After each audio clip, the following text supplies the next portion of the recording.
D'un côté, chercheur de l'université d'Abomey-Calavi, de l'autre, cadre du ministère du Développement.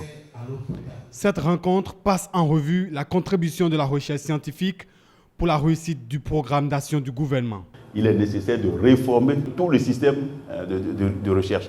Si nous ne voulons pas gaspiller des moyens et tenir des luttes inutiles, il faut coûte que coûte aussi penser à la réforme de ce système-là.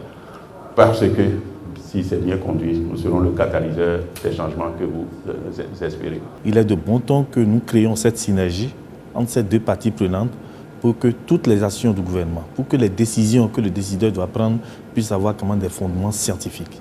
C'est la raison pour laquelle nous avons initié cette rencontre. Les échanges ont mis en exergue les modèles américains, européens et asiatiques qui ont révélé que la recherche scientifique reste le principal axe de développement de tout État. Le gouvernement prend acte de la substance des échanges. Nos éminents chercheurs se sont montrés très intéressés et se sont dit honorés par la démarche faite par le gouvernement à leur endroit. Le recteur Brice Sessin a même qualifié cette démarche de grande première et a laissé entendre que c'est la première fois que la recherche est intimement associée à l'opérationnalisation de programmes d'action du gouvernement.